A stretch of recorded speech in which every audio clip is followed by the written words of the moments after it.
Welcome, everyone. I'd like to call to order the November 2022 Bryan County Board of Adjustment and Planning and Zoning. First item on the agenda will be to approve the minutes for the September meeting, as we did not meet in October. Has everyone had a chance to look at those minutes? Yes. Yes. Okay. Any questions? No? May we have a motion to please approve the September 2022 minutes? I make a motion to approve the September minutes. I'll second. Well, we can do it. Okay, all in favor? Aye. Any opposed? Okay, minutes approved. Motion to please open the Board of Adjustment public hearing. So moved. Second. Second. Okay, all in favor? Okay, go ahead. Aye. Thank you. Welcome, welcome. Thank you. Good evening. So our first item is a property located at 1615 Olive Branch Road. Donald Dykes on behalf of the Mary Griner estate seeking to reduce the side setback from 40 to 8.9 feet in order to leave an existing accessory barn.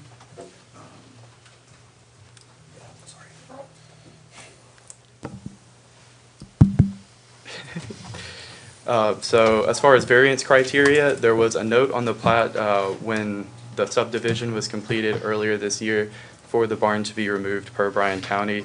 The applicant indicated the pre-existing location of the barn as the hardship and said that they needed to subdivide the property in order to avoid imminent foreclosure of the estate instead of going through the rezoning process. While staff agrees that the UDO does seek to avoid odd lot lines, we still feel like the rezoning process could have made less restrictive setback lines for the barn. And while an economic hardship is unfortunate, it does not constitute a variance under the UDO requirement. So the staff recommendation is to deny the requested variance. Is there any questions? Thank you. Any questions for staff? I know this is, this is a proposed subdivision, right? No, This is this plat has already been recorded. Okay. The subdivision went through prior to my time. Sarah and Amanda worked with them on that, so. I was just gonna recommend a square out around the barn and forget about it, but that would be the easiest way. Any other questions? No. Thank you. Thank you. Do we have someone here? Yes, thank you. Please just state your name for the record. Certainly. My name's Don Dykes, and I represent the applicant, which is Mallory Wartier. It was her aunt who owned the property in her aunt's estate. And as staff was discussing, and I'll give you a little bit of history about how we got here, but her aunt and uncle built the houses that are located on these two lots back in the 70s. They moved out there. One of the houses they built when they moved from, I think, Poole at the time, and built a barn. All this was done in the 1970s. And her aunt died, I think, in 20 or 21. And we were probating the estate, and the mortgage fell into arrears. And so there was an imminent foreclosure on it, and she was able to find a buyer for the acreage on short notice, and that was Benoit on the adjacent property there, and was able to sell the property for enough to pay off the mortgage and be able to keep the houses where she's got family members living. And so she now owns both of these parcels, but the problem that we were faced with was to subdivide these two parcels. And can we go back to the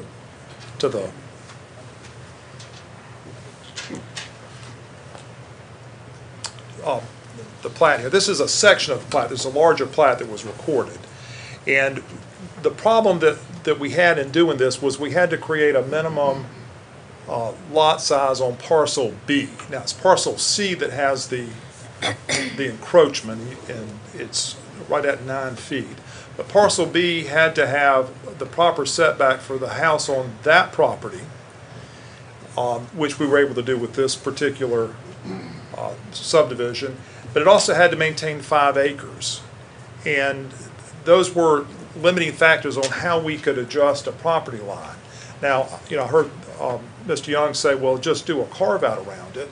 And that's one option if we don't get the variance, but what that does is it creates a very irregular boundary line that's going to cause further adjustments because the other property, there's 10 acres total, and both these properties have to maintain 5 acres. So it's creating a bunch of zigzaggedy property lines just to comply with something that I don't think was ever intended to apply in a circumstance like we have here. We're not here asking for a variance to build something. We're here because we've recorded a plat and we've now created an encroachment that was already a pre-existing and really pre-existing non-conforming condition. It would be different if I was here saying we want to build something and we need to move it this close to the line. And if it were a residential subdivision, it would be, the setbacks would be a lot lower. But, you know, I don't think they wanted to change the zoning out there to something that would be, you know, a lower setbacks. I mean, I think what they would do is keep the same zoning, keep things that are in its current location. And at this point, the applicant owns both properties, so there's nobody to complain about this. The barn is approximately 250 feet from Olive Branch Road and some 750 feet from Mr. Wall's property at the rear. It just doesn't have anybody that it affects other than herself, which owns the neighboring property. And like I said, I don't think that's what the intent of the ordinance was. And, you know, as for economic hardship, you know, if we can't create the required minimum 5-acre lots, I mean, we're talking about having to tear down a barn, which causes a tremendous amount of economic hardship to the Well, I was applicant. more or less saying that in jest, but I was just curious how the plat ever got recorded when it was in violation of setbacks to start with. I didn't record the plat. The surveyor recorded the plat, and then we got the plat, and I see that it had a note at the bottom of it, which is why we're here now. But we didn't have a whole lot of time to work because we were trying to avoid the imminent foreclosure. And fortunately, she was able to do that and save the houses, and her family is still continuing to live in these 2 houses. And she lives to the property just to the north, so it adjoins her own house. So we would just ask, we think we've met the standards. We do think this is a hardship. We do think that because of the way these parcels are situated, it's just not, there's not a better solution to this. So. Questions for Mr. Dykes? No. All right. Thank you. Thank you so much. Yeah. All right. For staff, by granting this variance we would be granting it for this barn, correct? If no barn in the future could be built in that spot if something happened to this one. Yeah, that would generally be the interpretation of any variance that you would grant to this, is that we're looking at it for this condition in this barn only. But I would maybe be very clear if you are leaning towards making any motion for approval that that is the intent that you're conveying. Okay. Grandfathered in. Okay. There you go. We've heard from Mr. Dykes. Do we have anyone to speak for or against in the audience on this item? No, thank you. Okay, well, with that, may we have a motion to close public hearing? So made. Second. Okay, all in favor? Aye. Okay, we need a motion, please, for this item. I make a motion that we approve it, the variance, with the stipulation that it will apply to this barn and this barn only, not future structures. I second that. Okay, all in favor? Aye. Any opposed? Okay, variance passes. May we please have a motion to open public hearing? So made. Second. All in favor? Aye. Okay, we're in public hearing. Thank you. So this next item is at 487 Davis Road in the Heron Point subdivision in Richmond Hill. Bradley Allison is requesting a right side setback to reduce from 15 feet to 10 feet in order to build an accessory garage. You can see a site plan. Here, the applicant indicated this flood vent in his yard as the hardship, and the flood vent is used for drainage. You can see it better on this picture. It's at the bottom, kind of under where that tractor's at. What are you calling it, a flood vent? A French drain. Oh, French drain, okay. Flood vent. I've heard them used interchangeably. As far as variance criteria, staff feels the size of the building is rather large for the location, and that the applicant could build a similar sized building just a couple of feet smaller in the same location, or he could move the French drain over if needed in the same area. So staff also recommends denial because the preference of the candidate does not constitute a hardship under the ordinance. Do we have any questions? Questions for staff? No. Thank you. Thank you. Okay.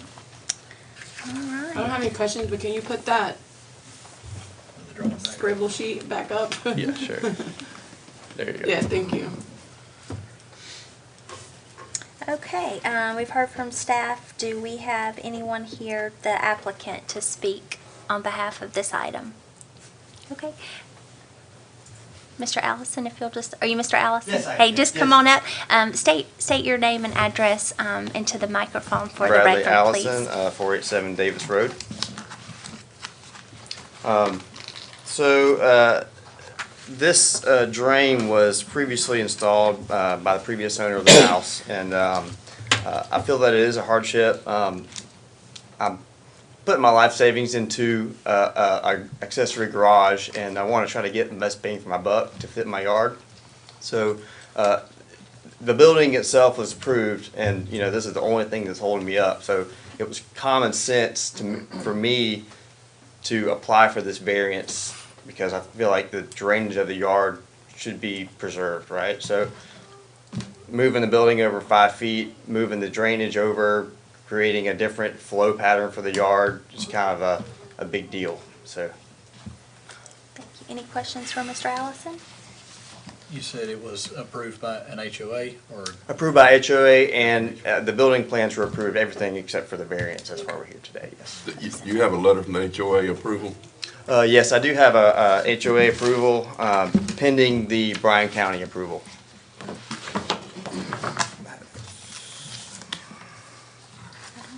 Thank you. You got that? Would you like to see that, sir? Okay. Yeah, I think so. Okay.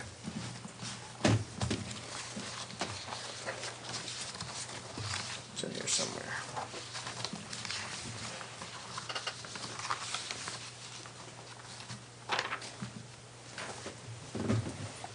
Thank you.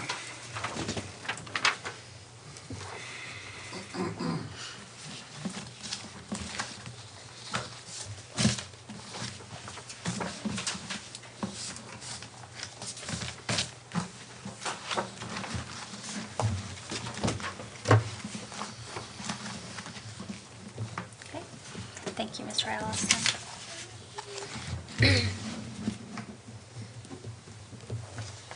Thank you. Oh, nice and big. It's large enough that I can read it. We didn't have trouble with it.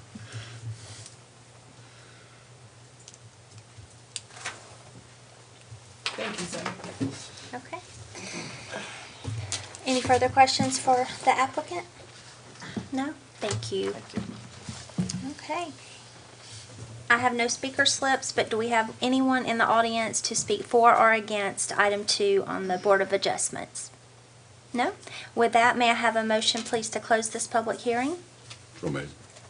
Second. Okay, all in favor? Aye. Aye. Okay, may we have a motion, please, for the variance for the Allison property? Let me say that as a general rule, on subdivision plat lots, we're opposed to variances for, different reasons. However, if the HOA is willing to give that variance and the community is willing to accept it, then I personally have no problem with it. So I'll make a motion that we approve the variance. Okay, I second. okay, we have a motion and a second, all in favor? Aye. Okay, Aye. any opposed? Okay. Alrighty, did we get all that? Making sure. May we have a motion, please, to open public hearing for the Planning and Zoning Commission? So moved. Second. All in favor? Aye. Okay, Sarah? So this is I apologize, my insulin pump. I thought it was mine. No, it's me. It might beep again, I'm sorry. This is an application for a Waterways Marina Village Phase 2 sketch plat. This is located within the Waterways PUD. This particular development is about 63 acres and located near the northern part of Waterways. You can see it highlighted there. It is along Redbird Creek and south of the boat launch facility. Phase 1 of this was approved in 2021 with 66 lots, and this is Phase 2, proposed to have 77 single-family lots and 11.66 acres of open space. So Phase 2 is located within 3 parcels classified as marsh, hammock, and club parcels. The proposed density of 1.2 units an acre meets the requirement for these parcel types, and the lots also meet all requirements under the development guidelines for the PUD. The proposed development is consistent with the original PD approval, so there will not be additional traffic or other impacts. Those were all addressed within that original approval. County water and sewer will serve the development, but the roads will remain privately owned, and the estate and custom guidelines for the Waterways PD will apply. So staff is recommending approval with conditions. 911 will approve all road names. Just a correction for the total acreage and the title block. Provide an updated master plan with this approved neighborhood, as the plat otherwise complies with the requirements, and I can answer any questions.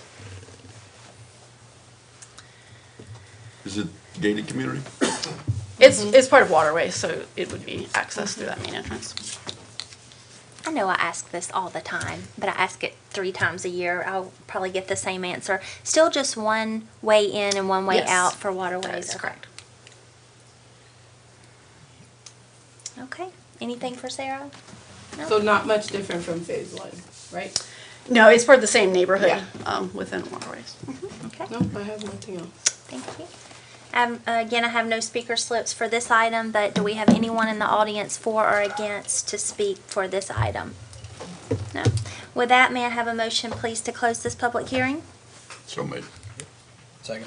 Okay, all in favor? Aye. Okay. May we have a motion, please, for item 1 on Planning and Zoning Commission? I make a motion to approve with staff recommendation. Second. Okay, all in favor? Aye. Any opposed? Okay, so passes. May we please have a motion to open public hearing? So moved. Second. Okay, all in favor? Aye. Okay, Sarah? So this is a rezoning application at 1913 Wildwood Road. This property is near the Bullitt County border and is currently zoned A5 agricultural. The applicant is proposing to rezone the front portion of the property to RR 2.5. You can see highlighted in pink there. And then that rear portion would remain the A5 and be subdivided. And that adjacent neighbor to the south is planning to purchase the property and combine it with their existing property, which is already zoned A5, so they will be the same. There is a home on that 2.5 acres proposed to be rezoned that will remain. And so this lot is located within a low density and agricultural character area within the future land use plan. And the RR 2.5 zoning is consistent with that land use. Surrounding uses are also large lot residential, so this again remains consistent. With no additional development proposed, no public facilities will be impacted. And so staff is recommending approval of the rezoning with the condition that that plat with the combination is recorded and approved by staff. And I can answer any questions you might have. Thank you. Okay, thank you, Sarah. Do we have the applicant here to speak? Yes. Ms. Chance? If you'll just state your name into the microphone for the record, please. Mary Ann Chance. Okay. Welcome. Do you have anything to say? No, I appreciate that they did, on their behalf, approved it. And my neighbors plan to have their goats there on the property. And maybe 2 horses. They already have 2 horses. I don't know if they're going to put them over there or not. Any And questions? my neighbors are here. Okay, great, great. Thank you. Thank you for speaking. Any questions for Ms. Chance? No? Okay, thank you. I believe I did have one speaker slip for this item. Is there a Ms. Gill? Again, if you'll just state your name into the microphone. I'm Shannon Gill. I'm at 1833 Wildwood Church, the property just to the south. We currently own 15 acres, and as Ms. Chance just said, we have a couple of horses and some goats. When we purchased the property, it was supposed to be an equestrian property. It's very much cleared. The major reason for the rezoning request is that in order to acquire what would be 5 acres, it would have actually put the fence line directly through a pond that's existing on the back of Ms. Chan's property. In order to contain my goats properly, we would want to pass the fence line in front of that pond, which would make it the split of about 7.5 acres. Thank you. Thanks. All right. With that, if there's no one else to speak for or against, no. May we have a motion, please, to close this public hearing? So moved. Second. Thank you. All in favor? Aye. Aye. Okay. Do we have a motion for the rezoning for the Chance property? I make a motion to approve with staff recommendations, or Second. conditions, I should say. Second. Okay, we have a first and a second. All in favor? Aye. Okay, any opposed? Okay, motion please to open public hearing. So moved. I think we had a first and a second. All in favor? Sarah? Aye. Thank you. So this is a conditional use application for a property located on Belfast Keller. The property is owned by Rainier, and the conditional use is for about 10 acres of the lot, which is several thousand acres. They're proposing this conditional use for a timber or log yard that'll serve the silviculture use of the property as well as other properties, just to process those logs. They are proposing to maintain a 200-foot undisturbed buffer along Belfast Keller. You can see the zoning there. And you can see that marked out on this site plan they've provided. The site is proposed to include a truck scale for the incoming trucks, an area to treat some of the lumber, as well as the loading and unloading of containers to be onto the trucks. There will be a small building as shown on the site plan for the scale operator, and this will include parking and bathroom facilities. It's proposed to operate Monday through Friday, 7 a.m. to 5 p.m., with approximately 20 trucks per day entering. There are no specific conditions for this use identified in the ordinance. However, zoning and site development standards will still apply. The conceptual plan is consistent with the A5 zoning of the property, but should the use be approved, we will require that additional site and building plan approval.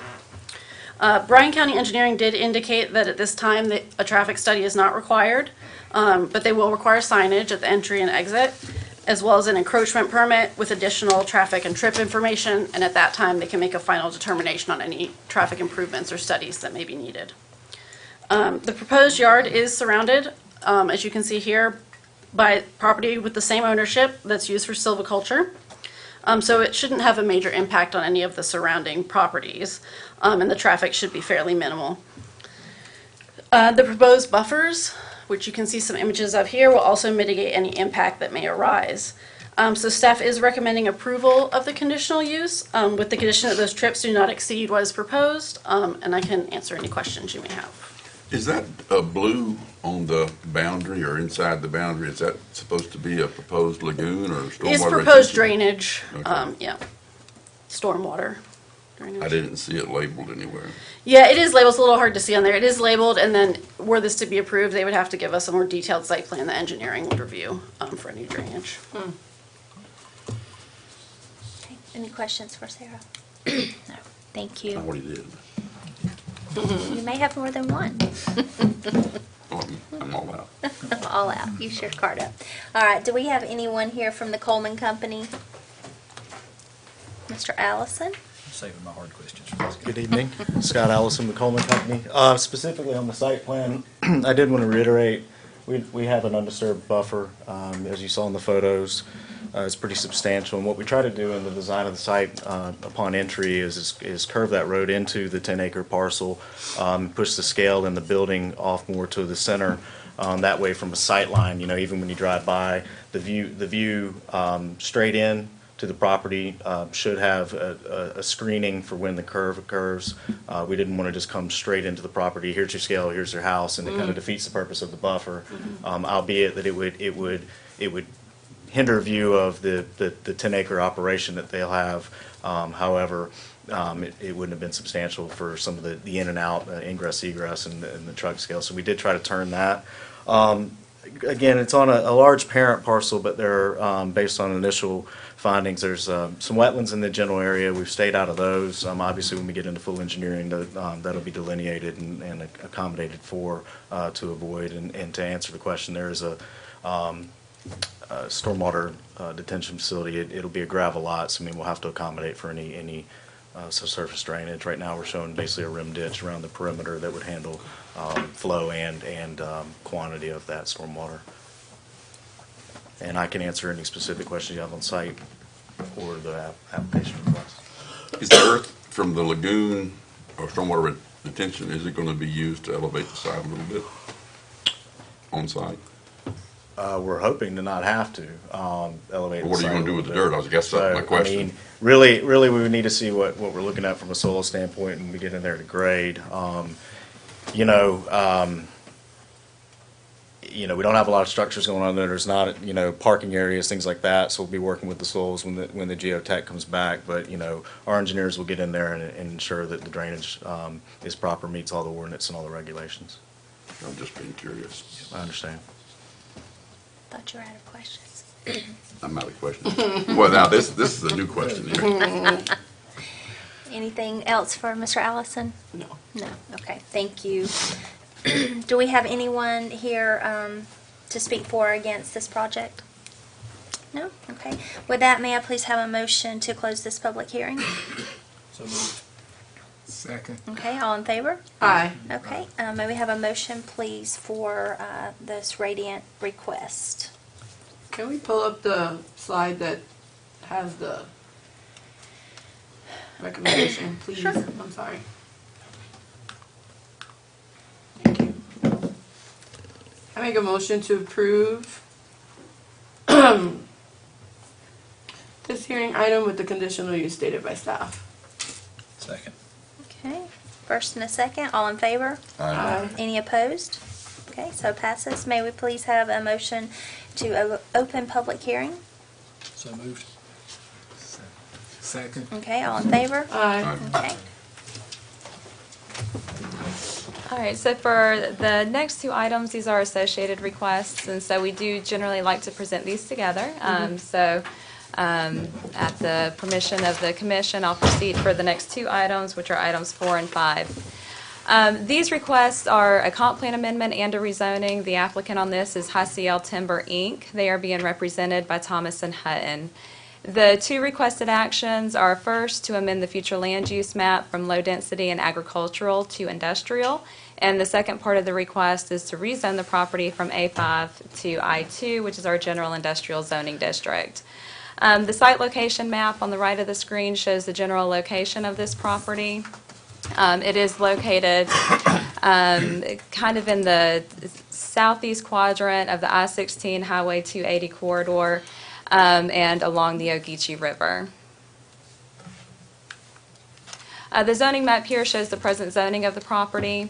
It is currently zoned A5, but you can see where it is related in proximity to other industrial development, which is currently occurring.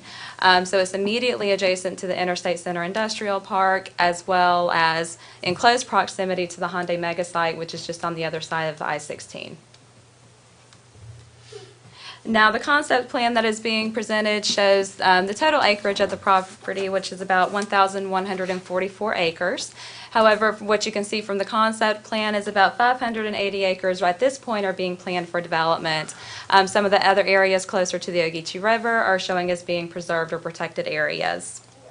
On the proposed development site for planning purposes, they are showing 6 buildings totaling approximately 3.9 million square feet.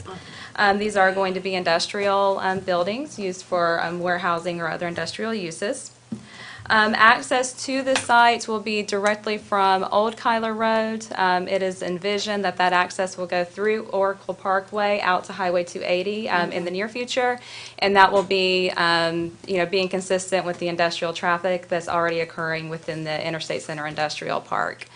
Additional future access could be obtained by the new interchange that would be installed in conjunction with the Hyundai Mega Site. That new interchange at Old Kyler Road and I-16 is planned for 2027. So that could open up an additional route and access to this property. So with the plan that's being presented, the staff's recommendation for both of these items is for approval. I just want to note that specific to the staff's recommendation on the rezoning is that we do have two conditions, and these are conditions that we have generally been presenting with these industrial developments, and that is just that they need to enter into the water and sewer agreement with the county in order to be provided service, and they also need to enter into a transportation agreement with the county in order to finalize the details on responsibilities for the infrastructure improvements. Growth out that way, goodness, every time. Any questions for Amanda? Okay. No, thank you. All right, do we have anyone here from Thomas and Hutton? Hi. Good evening, I'm Jason Chambliss with Thomas and Hutton, here representing the High Sale team. I'm here to answer questions. Also, I'll mention that we've already started discussions with the county engineering staff to start working through the transportation agreement and the water and sewer agreement. There's a lot of activity obviously related to Old Kyler Road, the connection with the interchange that's required some action already, so we're already well down the road with those conversations. So, but I'm here to answer any other questions you might have. Questions for Jason? Oh, Jason keeps looking at me like, don't you do it, boy. No? Okay. This is not a question, but every meeting that we have had, every comp plan hearing we have had, every Facebook discussion we've had for at least a year, it comes up, protect the Ogeechee watershed. Everybody's concerned about the Ogeechee watershed. And I think this board has done an excellent job so far of balancing development and that protection. And I think to keep that attitude, we need to decide how close is too close.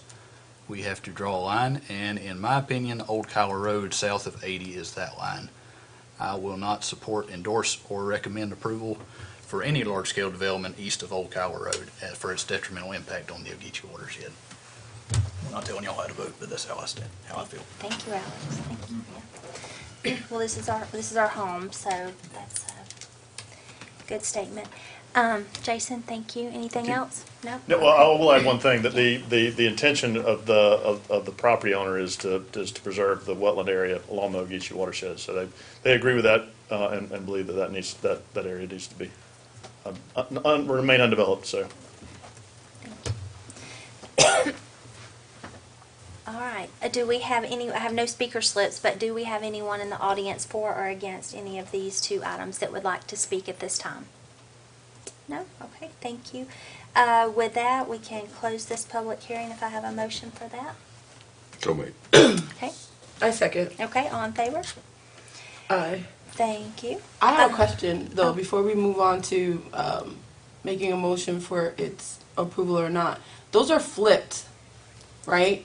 Those recommendations are flipped based on how they're presented on our agenda? And so they are flipped. Okay. I will say this, we probably want to move forward with the recommendation in the order that it's shown on the slide. On the slide? Okay. Yeah, it probably should have been flipped on the agenda. Okay. Yeah. Thank you. We'll take item number 4 first, recognizing that is backward in your staff recommendations, to make note of that. May we please have a motion regarding... Actually, it's number 5. Oh, we want to do number 5 first? Right? Yeah. Yeah, do Yeah. number 5 first. Do number 5 first. Thank you. Flip me, not that. Okay. May we have a a motion for item number 5 under planning and zoning for the amendment for the comprehensive plan. I'll make a motion that it be approved in accordance with staff recommendations. Okay. I second that Approval. motion. Second. Okay. All in favor? Aye. Aye. Okay. Any opposed? Okay. And for item number 4, the rezoning for A5 to I2, do we have a motion? I'll make a motion that it be approved in accordance with the staff's recommendations. I Okay. second that motion. Okay, all in favor? Aye. Okay, any opposed? All right, thank you. And with that, do we have a motion to open public hearing? So made. Okay, we've got I'm sorry, guys. Keep going. We're now in public hearing. Good evening. Sorry, Thank hi, you. Audra. Lost my steam. Good evening. Last item on your public hearing agenda is UDO amendments. Before I get into the details of the UDO amendments, I just wanted to give you a little background of how we got here with these specific items.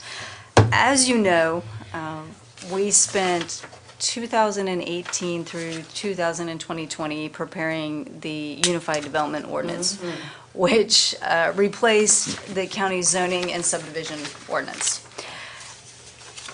If you think about what was going on in 2018 in the county, we are vastly different today than we were when we started that process. When you do an ordinance like the UDO and you are replacing something that has been in effect since 1996, you take in all the input, you hold public hearings, you take public comment, you circulate it, and you present something, and you hope that you have addressed everybody's concerns and all the changes they want. It is not unusual, however, after you have implemented your ordinance for about a year, that people are requesting changes. In this situation, the Board of Commissioners, toward the end of 2021, approached the county administrator and said they had some topics that they wanted us at the staff level to look at.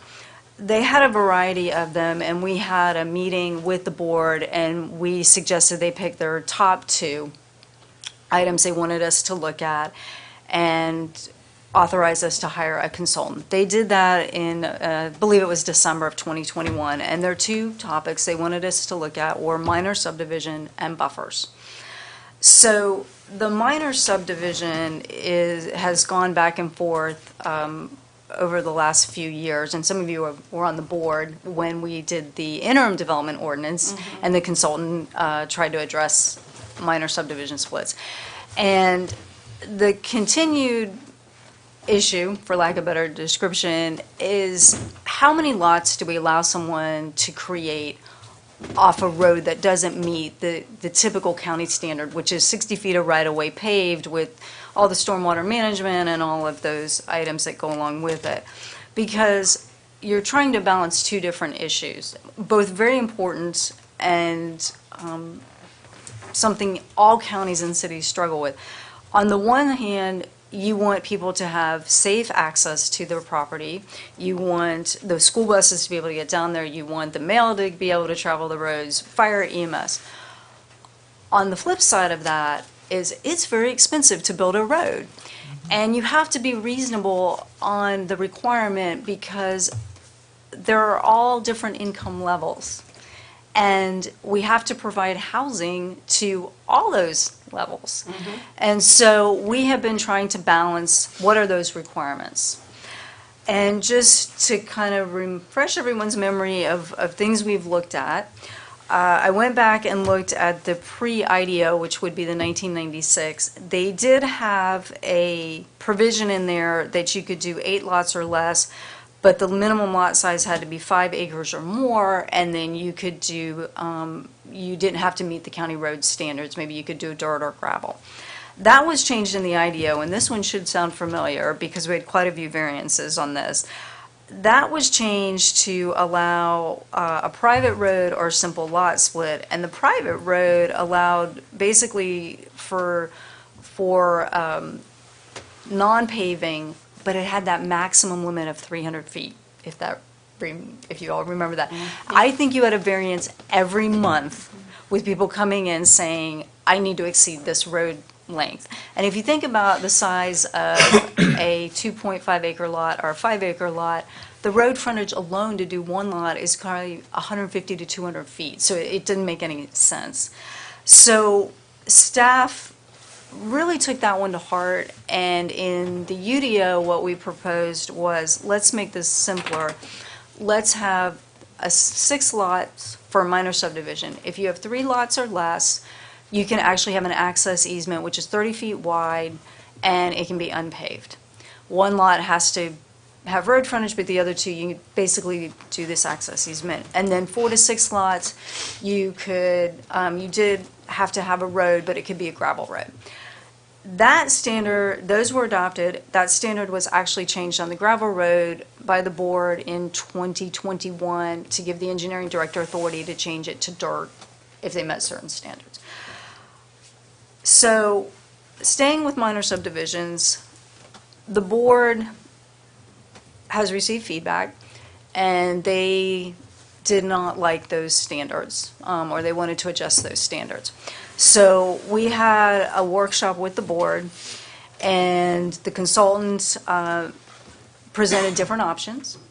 Prior to meeting with the board in a workshop, the consultant also met with the board members individually to kind of get feedback on what they were looking for. So what is presented tonight is adding a 3rd tier of minor subdivision. So really what the board was trying to address was not, can you create a lot more lots off of either an easement or an unpaved road? They were really trying to address large lot subdivisions that it really didn't make sense to have a paved road, and were more likely to be family land that people were parceling out to provide to their children. We had looked at doing an ordinance that was based on a familial relationship, such as, if you're family, then you can be exempt. Staff actually was the one that recommended against that because we don't do genetic testing on anybody. We do not, family is a very vague. 23andMe for everybody. Yes, 23andMe, and family is a very vague concept anymore. You have people come live with you, they're like family, all of that. So we wanted to go to a more, we recommended a little bit different standard, and that's where the consultant proposed that we do 10 lots, and again, this is a 3rd tier. We're not 3rd tier of minor subdivision. We're not doing away with the 6 lots. This is a 3rd tier that you could do up to 10 lots, but the average lot size has to be 5 acres. So it really is for those very large lot subdivisions. The key to this one is it's not that each lot has to be 5 acres, it's just they have to average out to the 5 acres. So for 10 lots, you would need 50 acres to do that. So you can also do the subdivision off an existing public road or a new or existing private road, but it does have to meet whatever the county standards are. And again, we have different standards based on what you're doing. It also is revising the limitation on minor subdivisions. What we currently have in the UDO is to prevent the serial lot splits that would circumvent road improvement requirements. If you just split, if you did 666, you would avoid the road standards. So we had put in there in the UDO, which was adopted, it was a 5-year time limit. You couldn't subdivide for 5 years. This is actually different. It takes away the time limit, and it's just the maximum number of lots. So you don't have that serial lot split issue. It doesn't mean you can't split. It means when you do split, then you have to meet all of the road standards, and anything that is required for a county road you're going to have to do. So the benefit of maybe not having to do paving or smaller right-of-way, you lose that when you start, if you want to subdivide more. It added a requirement for the applicant to provide a title report if you're subdividing off an existing private road. The reason for this is staff does not do title work, and we have been caught in issues where people are coming in saying that person has no legal right to use this road. There's a legal cloud on the title for you to be able to do that. So at least we would have a title report, and we could more intelligently explain to you what we have found, especially if people are in a public hearing saying there's no legal right to this. We clarify the right-of-way area may be used for the purposes of calculating density, but not lot size. So if the density is a maximum of 2 units per acre, you can still use it for your density, but not to meet your minimum lot size. And then lastly, there's an added requirement that deeds for each of the minor subdivisions with a private road, that they reference that there's a private road ownership and maintenance agreement. That the agreement requirement is in the UDO. This adds a additional noticing, is how we look at it, that it be put in the deed so any buyer purchasing the lot understands that this is not a county road, it's not county maintained, you've got a private road and you'll have to participate in the maintenance. So that is the summary of the minor subdivision proposed revisions. So before I move on to buffers, any questions on that part? So if you divide and the average is 5 acres, you meet the 5 acre standard, that tier standard. If you come back and subdivide until the average is lower, you just hit another tier that has a different set of road standards. Correct? Yeah, in general, yes. Okay. Yeah. All right. Okay. That's good. So the next one that the board asked us to look at was buffers. There were a couple issues associated with that. One issue was how it related to industrial. I looked at the previous versions of the zoning standards, both the IDO and pre-IDO, and really the buffers did not change, buffer standards didn't change in those ordinances. Generally, what they were requiring was, one requirement was it was done by the number of lots. If you had more than 10 lots, you had to have a buffer. And then they did have road classifications where you'd have a buffer along a road. They had been previously scenic parkways, thoroughfare, arterial roads, or existing roads. So with the UDO, we changed those and we simplified, especially along major roads. It became arterial or collector roads, and then we clarified that when buffers are required around subdivisions. So the one problem, though, was, again, it was the timing of all this occurring. When we started this, and when I was interviewed actually for the job with the county in 2019, I asked, what are the most pressing concerns of the county? And they said, we need more commercial development. We have no commercial development. You're going to be dealing solely with residential development. And so the ordinances were really drafted based on subdivisions, residential subdivisions. So in the UDO, we did add requirements for commercial and industrial buffers. And we've been working with those for about a year, and we have brought some items to the board specifically about reducing the buffer standards along arterial roads. So the board wanted us to look at that and maybe tweak the UDO on that issue. The second issue was the buffers between different uses, buffers between single-family residential and multifamily and commercial and all of that. So the consultant, what they did is they presented 5 different alternatives to the board at this workshop.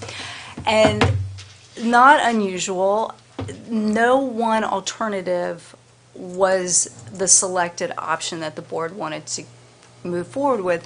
They liked bits and pieces of each one of them. So what the consultant did is took all of that input and came up with the amendments that are before you tonight. So first one was they eliminated the option for the BOC to reduce the arterial and collector road buffers by 25%. In the UDO, a person could come to the board and ask for that buffer to be reduced by 25%. Well, what we did and what the consultant proposed and instead was to replace it with what's known as an industrial street yard planting option. Kind of makes it easier. Instead of bringing the board into it, now industrial developers can actually take their 50-foot buffer and reduce it down to 25 feet and do more of a street yard landscape like you would in the commercial. We have that in commercial, but we did not allow that industrial. So that will probably help the industrial developers by not having to go through a public process. The next one is just to make it easier to understand and read. They converted the street yard planning requirements from text into a table. They added residential land uses to the exhibit, which basically is the buffer standards.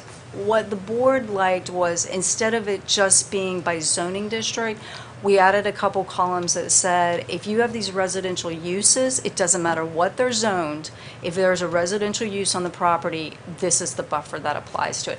So for people who maybe have a non-conforming residential structure in a commercial, or they have it in a multifamily and it's single family, they get the benefit of the buffers.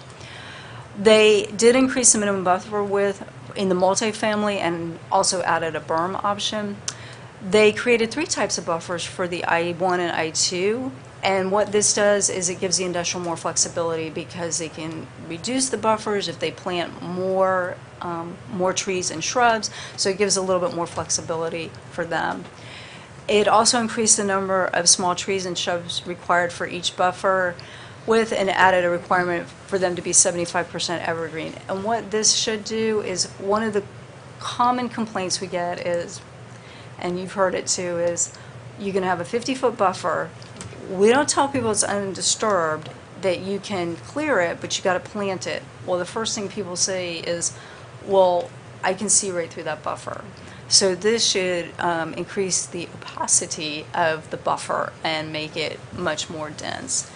They added planting requirements for a 75-foot buffer width. That's because we added a 75-foot buffer and we needed those planting requirements. We have added, again, this was partially in response to the industrial developers, we added a requirement for performance and maintenance guarantee for landscaping. One of the requests that came back from the industrial developers was they wanted to delay plantings because it would be at the wrong time of the year. And we are not here to have people's landscaping die, but we also at staff level cannot just make up rules. So we did add the maintenance guarantee so they can bond for it, and then they can plant later per the recommendation of a landscape architect. And then we said, well, if we're going to do maintenance guarantee, we think we should have a performance guarantee to ensure the landscape survives the year. And then we expanded the specifications for shrubs to include minimum spread and container size. That means you get a larger shrub to, again, help shield the properties and all of that. So before I go into the last one, any questions on buffers? No, a lot of information. Who knew buffers were so complicated? It is very complicated. We have had a lot of discussions about buffers. Staff has been busy, hasn't it? We have. So the last one comes up, and actually comes up as a result of actually working on these. And it adds a provision for administrative relief. So what has come up, especially with Hyundai, is they are adjacent to I-16, and their building, from what we understand from the layout, is kind of going to face I-16 because that's a big issue for them. They are proud of this, and they want everybody to know Hyundai is here, and we understand that.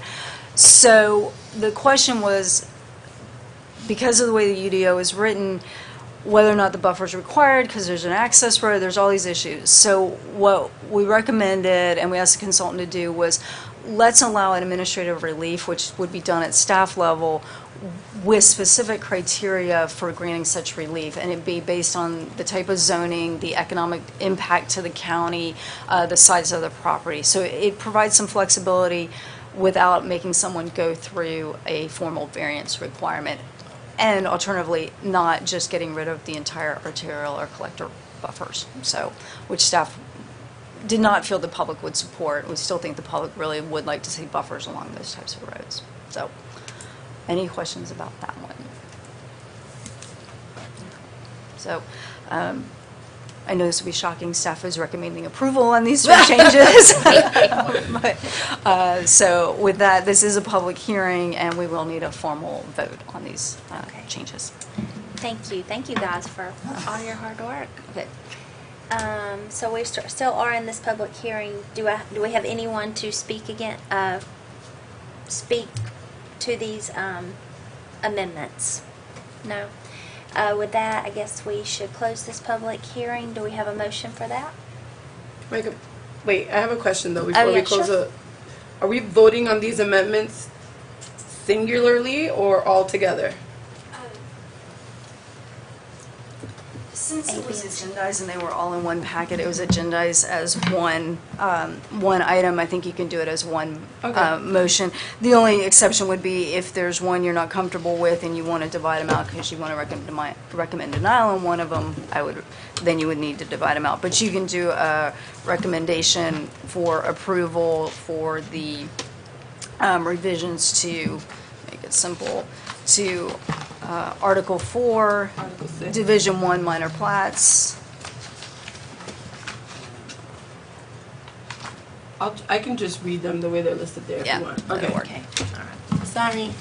It's okay. We did close that public hearing, correct? Okay. Okay. Did Keep me we? straight. No. Okay. Motion for public hearing. I make a motion to close close public that. hearing. Okay. Second. Okay, all in favor? Aye. Now we are closed. Would someone please make a motion for these amendments to the UDO? I make a motion. I was gonna say, you had to say everything she said. Ditto, I'll do it. Okay. I make a motion to approve the text amendments, specifically Article 4, Division 1 concerning minor plots, Article 6, Division 5 concerning landscaping, tree preservation, buffering, and screening, and Article 4, Division 3, other community development director actions. Yes. Okay, we have a first and a second. All in favor? Aye. Any opposed? Okay. Next item is other business. Anything else from staff? No? Staff, maybe, and maybe this addresses it and I just hadn't seen it, but one item or one issue with the UDO that's been brought to my attention, and I would imagine voices too, is tree harvest before a property is zoned industrial. If it goes from A5 and trees are harvested because someone's selling their property to an industrial user, they have to do a tree survey and other things, or else no development can occur on that property for X number of years. Are we working towards addressing, or maybe working on that a little bit? In terms of amendments to the UDO, no. That is the UDO requirement, and it's intended to not allow somebody to clear cut property and circumvent tree mitigation requirements. And so if that does occur, there are penalties that are applied. And we have worked through some of those issues here recently. Yeah. Okay. Thank you. Okay, with that, anything else from the board? No? We are adjourned. Thank you.